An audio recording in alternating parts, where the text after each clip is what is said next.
श्रील प्रभुपाद की जय। गुरु गौरंग की जय। तो आज हम हरिनाम की महिमा का श्रवण करेंगे।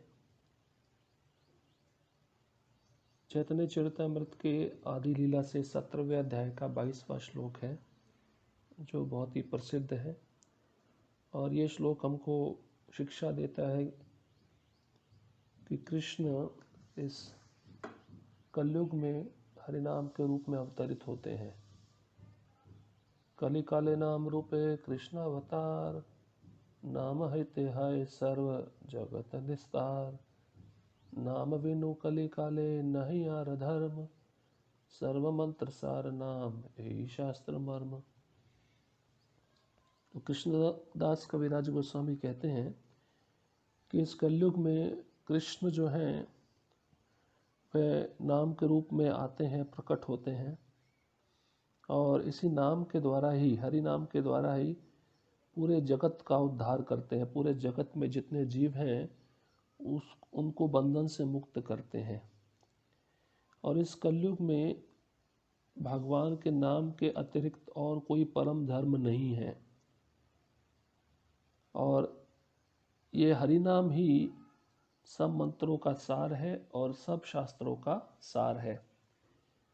तो कृष्ण जानते हैं कि कलयुग इतना दूषित है, कलयुग में वह प्रकट नहीं होंगे तो अपने छंद रूप में होंगे, छंद अवतार में होंगे, जिससे कलयुग के ज़्यादा जीवों को पता ना चल सके। जैसे उन्होंने अवतार लिया चैतन्य महाप्रभु के रूप में।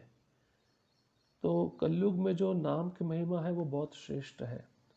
भगवान जानते हैं कि कलयुग में जो जीव मेरा नाम लेगा वो मेरे धाम को प्राप्त कर लेगा। और अनेक शास्त्रों में भी इसका वर्णन किया गया है। कले दोषे निधे राजन एको अस्ति महान गुना, कृष्णादेव कीर्तन से मुक्ता संगम परम व्रजेत। स्वयं श्रीमद् भागवतम में शुकदेव गोस्वामी राजा परीक्षित को कहते हैं, ये कलयुग दोषों की खान है, दोषों का सागर है, पर इसमें एक महान गुण है। जो भी जीवात्मा, जो भी साधक, जो भी व्यक्ति इस हरिनाम का उच्चारण करेगा, कृष्ण का कीर्तन करेगा, व्यक्तिगत रूप से या सामूहिक रूप से, तो वह मेरे धाम को प्राप्त कर लेगा। और बताते हैं कि इस हरिनाम के अतिरिक्त इस कलयुग में और कोई परम धर्म नहीं है। जैसे बहुत सारे लोग कर्मकांड करते हैं, कर्मकांड में बहुत सारे विधि विधान होते हैं। वह सोचते हैं कि वेदों में जो अलंकारमयी भाषा है उसमें हम कर्मों को करके उच्च लोकों की प्राप्ति करेंगे और वहाँ पर बहुत सारा सुखों का भोग करेंगे। यही हमारे जीवन का उद्देश्य, यही हमारा धर्म है। वे कहते हैं हम बहुत धार्मिक है। परंतु एक वैष्णव की दृष्टि से देखा जाए या महान आचार्यों की दृष्टि से देखा जाए, यहाँ तक कि शास्त्र के परम तत्व के रूप में देखा जाए, तो कलयुग में स्वयं शास्त्र कहता है कि भगवान के नाम के अतिरिक्त और कोई परम धर्म नहीं है। इसका अर्थ ये हुआ कि जीव को केवल भगवान नाम ही लेना चाहिए, उसके अतिरिक्त उसको और कोई कर्म, आध्यात्मिक कर्म में रुचि नहीं रखनी चाहिए। अर्थात ऐसा कर्म नहीं करना चाहिए जिसका भगवान के नाम से कोई संपर्क ना हो। अगर कोई भी यज्ञ कर रहा है और यज्ञ के साथ में भगवान के नाम का कीर्तन नहीं, तो यज्ञ अधूरा है, भगवान उस यज्ञ को स्वीकार नहीं करेंगे। और यज्ञ चल रहा है और यज्ञ के साथ साथ हरिनाम भी चल रहा है, तो भगवान उसको स्वीकार कर लेंगे। जब वृंदावन में कृष्ण बलराम मंदिर का उद्घाटन हो रहा था, वहाँ के ब्रजवासी बहुत ही नाराज़ हो गए थे प्रभुपाद जी से, क्योंकि वे ब्रजवासी कहते थे ये लोग तो खाली कीर्तन करते, यज्ञ तो नहीं करते। तो प्रभुपाद समझ के सब कर्मकांडी लोग हैं, तो इनको संतुष्ट करने के लिए यज्ञ करना चाहिए। हालांकि यज्ञ करने की आवश्यकता नहीं थी, वहाँ पे हरिनाम चल रहा था, वही सबसे बड़ा यज्ञ है। परंतु प्रभुपाद ने उन सबकी संतुष्टि के लिए यज्ञ भी किया और साथ ही साथ हरिनाम भी किया। तो हम समझ सकते हैं कि आध्यात्मिक क्रिया की कोई भी विधि हो, उसमें हरिनाम बहुत आवश्यक है। और सारे मंत्रों का सार है और सारे शास्त्रों का सार है। इसका अर्थ क्या हो गया? आदि में, मध्य में और अंत में, वेद देख लीजिए, शास्त्र देख लीजिए, उपनिषद देख लीजिए, उसमें हरिनाम की महिमा है। आप शुरुआत से देखेंगे उसमें हरिनाम की महिमा है, मध्य में जाएंगे तब भी हरिनाम की महिमा है, और अंत में देखेंगे तब भी हरिनाम की महिमा है। और ये जो महामंत्र है ये सारे मंत्रों का सार है, इससे श्रेष्ठ और कोई मंत्र नहीं है, और ये परंपरा में हमको प्राप्त हुआ तो इसकी शक्ति और बढ़ जाती है।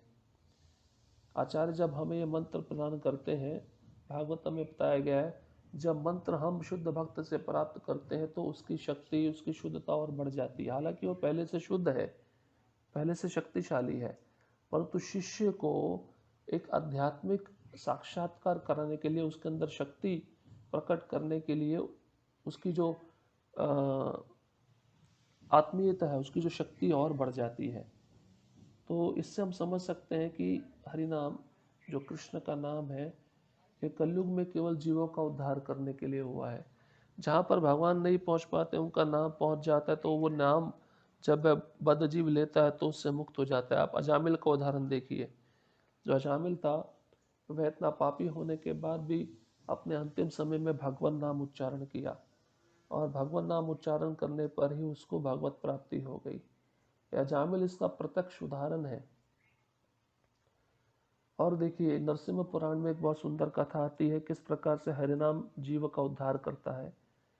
कि एक मुस्लिम व्यक्ति जब जंगल में गया तो वहां पर एक जंगली सूअर ने उसके अपने सींग से उसके पेट को फाड़ डाला, और अब उसका अंतिम समय जब आ गया, निकट आ गया, तो अंतिम समय में वह बोला हराम। आप जानते हैं मुस्लिम लोग जो होते हैं जब वह गाली देते हैं तो हराम बोलते हैं। तो ह राम में राम छिपा था। तो भगवान ने उस गाली को नहीं सुना, जो हराम में राम छिपा था उसको सुना। तो भगवान ने उसी समय उसके लिए वैकुंठ से विमान भेजा, और उस विमान में बैठकर वो मुस्लिम व्यक्ति जो भक्त भी नहीं था, मलेच्छ कुल में था, वह भगवत धाम चला गया राम बोलने पर। ये इनके इन प्रकार आप भगवान का नाम लेते हैं, भगवान का नाम आपको पवित्र करेगा, आपको शुद्ध करेगा, आपका उद्धार करेगा और आपके अनर्थों को नष्ट करेगा। तो कलयुग में नाम की बहुत महिमा है, नाम की बहुत शक्ति है। तो ये श्लोक बहुत प्रसिद्ध था। अभी दूसरे श्लोक पे चलते हैं कि किस प्रकार से जो मनुष्य की भौतिक इंद्रियां हैं वह हरिनाम को नहीं समझ पाती, क्योंकि हरिनाम दिव्य है। तो एक श्लोक आता है, पद्म पुराण में भी है, भक्ति रसामृत सिंधु में भी है, चैतन्य चरितामृत में भी आया है। अतः श्री कृष्ण नामादि न भवेद क्रायम इंद्रिय, सेवन मुखे ही जीवादो स्वयं एव स्फुर्तदा। तो इसमें बताते हैं कि जो मनुष्य की भौतिक इंद्रियां हैं वह हरिनाम को पहचान नहीं सकती, क्योंकि हरिनाम का जो ध्वनि है बहुत दिव्य है। परंतु वह व्यक्ति जिसने अपनी सेवन मुखे ही जीवादो, सेवा के द्वारा भगवान को प्रसन्न किया है, उसमें बताया जीवादो, जीव। जब वह साधक, जब वह व्यक्ति भगवान के नाम का उच्चारण करेगा या भगवान का प्रसाद ग्रहण करेगा, तब वह कृष्ण के नाम, रूप, गुण, लीला को समझ सकता है, पहचान सकता है। जो कृष्ण का नाम, रूप, गुण, लीला आध्यात्मिक है, दिव्य है।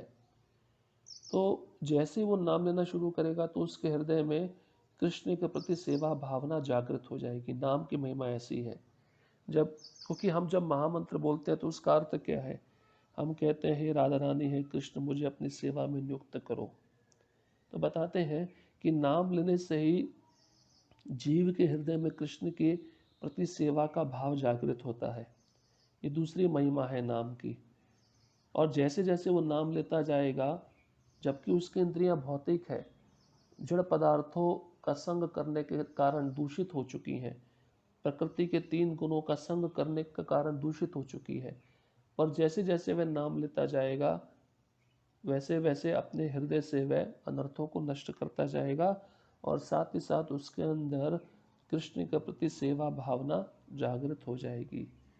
ये दूसरी महिमा है कि मनुष्य की भौतिक इंद्रियां होते हुए भी वह भगवान का नाम लेगा तो वह भगवान के प्रति प्रेम विकसित कर पाएगा और भगवान के प्रति सेवा भावना को प्रकट कर पाएगा। अभी हम तीसरी महिमा श्रवण करेंगे कि भक्ति ही कलयुग में एकमात्र साधन है उद्धार करने के लिए, और भक्ति भगवान के नाम संकीर्तन के द्वारा की जाती है। भक्ति की विधि है नाम संकीर्तन। भक्ति का अर्थ है नाम संकीर्तन। मान लीजिए कोई साधक है, कोई व्यक्ति है, भक्ति कर रहा है पर नाम नहीं ले रहा, तो वो भक्त नहीं कहलाएगा। वो भक्त कब कहलाएगा? जब वह नाम लेना शुरू करेगा। तो इससे संबंधित एक श्लोक है श्रीमद् भागवतम में, एतावान एव लोकेस्मिन् पुंसां धर्मा परा स्मृता भक्ति योगो भगवती तन्नाम ग्रहणादिभि। तो बताया जाता है, सुखदेव गोस्वामी यहाँ पर कहते हैं राजा परीक्षित को कि मनुष्य का परम धर्म क्या है। मनुष्य का धर्म ये नहीं है कि सुबह सुबह उठ के अखबार पढ़ो या न्यूज़ देखो या अपने काम धंधे पे जाओ। काम धंधा तो संसार के सभी लोग कर रहे हैं, परंतु मनुष्य योनि में आके मनुष्य शरीर प्राप्त करके उसका परम कर्तव्य क्या है, इस श्लोक में बताते हैं। भगवान श्री कृष्ण के प्रति की गई प्रेम पूर्ण सेवा ही नाम संकीर्तन से संपन्न होती है। उसको भक्ति योग कहा जाता है और यही मनुष्य जीवन में परम धर्म है। अगर हम अन्य भक्ति कर रहे हैं, आजकल लोग ऐसा भक्ति का अर्थ मानते हैं कुछ भी कर लेना उसको भक्ति कहते हैं। नहीं, जो व्यक्ति भगवान के नाम को जप कर रहा है, नाम के संकीर्तन में भाग ले रहा है, और वो नाम भी किसका ले रहा है? कृष्ण का नाम ले रहा है, किसी और देवी देवता का नहीं, केवल कृष्ण का नाम ले रहा है, उसी को भक्ति कहा गया, उसी को परम धर्म कहा गया है और उसी को प्रेममय सेवा कहा गया है। ये हमें समझना होगा। नहीं तो यहाँ पर सुखदेव गोस्वामी फिर किसी और का नाम क्यों नहीं बोलते? यहाँ पे बताया गया है, पुंसाम धर्म परास्मृता, सबसे परम कर्तव्य लोक इसमें, मतलब इस मर्त्य लोक में जो मनुष्य योनि है उन सब के मध्य में धर्म, धर्म मतलब जो धर्म का सार है वो क्या है? भक्ति योग। भक्ति योग को मतलब नाम संकीर्तन। किसकी? भगवती। यहाँ पे भगवती का अर्थ दिए प्रभुपाद जी श्री कृष्ण। भगवती का अर्थ दिए श्री कृष्ण। तो श्री कृष्ण का नाम लेने पर ही जीव परम धर्म करता है और ये इस तरह से हमें प्राप्त किया जाता है। तो हम समझ सकते हैं कि नाम संकीर्तन ही मनुष्य जीवन में परम धर्म है। और एक बहुत ही सुंदर श्लोक आता है जो स्कंद पुराण से है,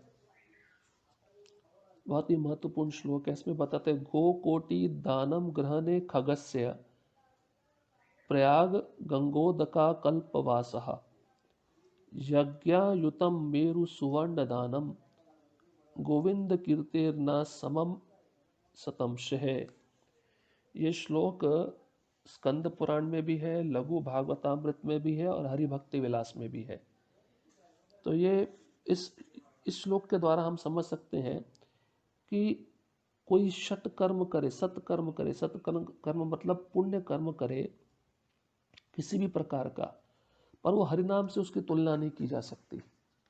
सबसे महत्वपूर्ण श्लोक है। तो कौन कौन से पुण्य कर्म है संसार में, उसके बारे में बताते हैं। चाहे कोई 1 करोड़ गाय दान दे दे सूर्य ग्रहण के दिन में, जिस दिन सूर्य ग्रहण लगा हो उस दिन कोई 1 करोड़ गाय दान कर दे।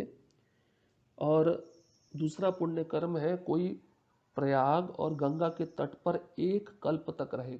कल्प का आयु बताया गया 4 युगों को मिलाकर 1000 से गुना करना। जब उतना संख्या आता है उसको 1 कल्प कहा जाता है। तो गंगा और प्रयाग के तट पर कोई 1 कल्प तक रहे, या कोई सूर्य ग्रहण के दिन 1 करोड़ गाय दान कर दे, और कोई 10,000 यज्ञ करे, और यज्ञ में दान के रूप में सुमेरु पर्वत जितना सोना दान करे।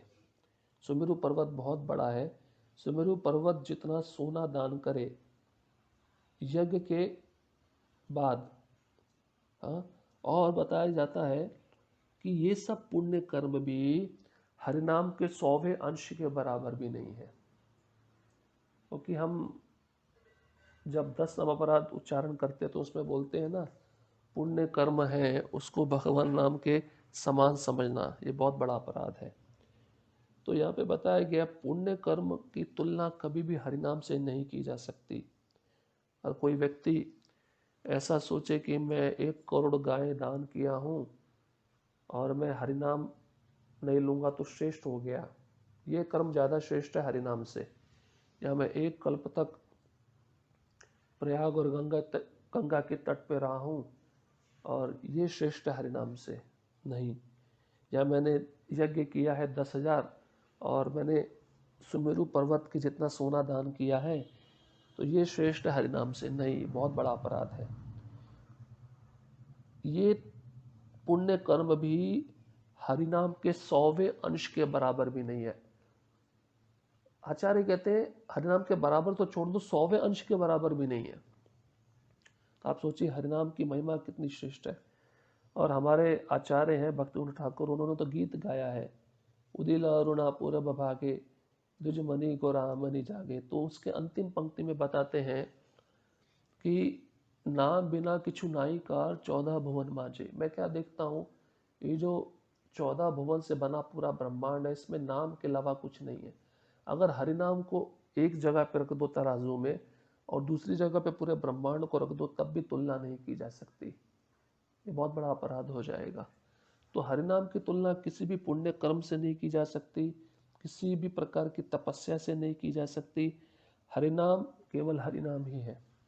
और हरिनाम इतना श्रेष्ठ है कि किसी भी प्रकार का संसारिक कर्म हरिनाम की तुलना नहीं कर सकता। ये हमने एक और महत्व सुना हरिनाम का। अभी हम एक और महत्व और सुनेंगे, ये बहुत ही विशेष है। ये बताते हैं चैतन्य चरितमृत के आदि लीला से 7वें अध्याय का 73वां श्लोक है, 7.73। कृष्ण मंत्र हैते हबे संसार मोचन, कृष्ण नाम हैते पावे कृष्णेर चरण। तो बताते हैं कृष्ण मंत्र का बेनिफिट क्या है, क्या प्राप्त होता है कृष्ण मंत्र लेने से। कृष्ण मंत्र लेने से हमको कृष्ण की प्राप्ति होती है। तो बताते हैं केवल इस महामंत्र का उच्चारण करने से वो भौतिक बंधन से तो मुक्त हो ही जाता है, और साथ ही साथ उसको कृष्ण के चरण कमल प्राप्त हो जाते हैं, अर्थात उसको कृष्ण प्रेम प्राप्त हो जाता है। तो जो कृष्ण का नाम ले रहा है, कृष्ण का नाम हम लेने के लिए, मतलब मुक्ति के लिए हमें कृष्ण का नाम नहीं लेना। मुक्ति तो स्वाभाविक रूप से हमको मिल जाएगी। कृष्ण का नाम हमें कृष्ण का प्रेम प्राप्त करने के लिए लेना है। अर्थात जो कृष्ण का नाम ले रहा है तो निश्चित ही वो प्रेम को प्राप्त करेगा। और ये प्रेम इतना दिव्य है, जब उसको प्रेम प्राप्त हो जाएगा, ऐसा नहीं कि वो हरिनाम बंद कर देगा, नहीं, निरंतर उसकी जीवा से हरिनाम चलता रहेगा। तो ये कृष्ण का नाम प्रेम भी प्रदान करता है। ये स्वयं बात ईश्वर पुरी चैतन्य महाप्रभु को चैतन्य चरितामृत में बताए। जब चैतन्य महाप्रभु गए कि मैं तो, आपने जो मुझे मंत्र दिए मैं तो पागल हो गया हूँ, हाँ, ये कभी उठता हूँ कभी बैठता हूँ तो मेरे जीवा से मंत्र नाम जाता ही नहीं है, इस मंत्र ने मुझे पागल बना दिया। तो उनके गुरु महाराज ईश्वरपुरी बोले यही तो इस मंत्र का स्वभाव है। ये मंत्र जो भी लेगा, हरे कृष्णा कृष्ण कृष्ण हरे हरे, हरे राम राम राम हरे हरे, इससे क्या होगा, उसको संसार का बंधन से तो वो मुक्त हो ही जाएगा और साथ ही साथ उसको प्रेम प्राप्त होगा। इसलिए हरिनाम की महिमा बहुत दिव्य है और इसको समझना बहुत ज़रूरी है। ये जो जीवा हमको मिली है, इस जीवा से हम हरिनाम ले सकते हैं, और केवल मनुष्य शरीर में, अन्य योनियों में हमको ये सुविधा उपलब्ध नहीं है। इसलिए कृष्ण के नाम की महिमा को हमें मुख्य रूप से समझना चाहिए। तो इस प्रकार से बहुत सारी महिमा है हरिनाम की। ये तो हमने प्रथम सत्र में आपको हरिनाम की महिमा का थोड़ा बहुत अंश बताया है। तो इससे आप समझने का प्रयास करिए, अपने जीवन में उतारने का प्रयास करिए। अगले सत्र में हम आपको और भी हरिनाम की महिमा बताने का प्रयास करेंगे। शिल प्रभुपाद की जय, गुरु गौरांग की जय। निताय गौर प्रेमानंदे, हरि हरि बोल।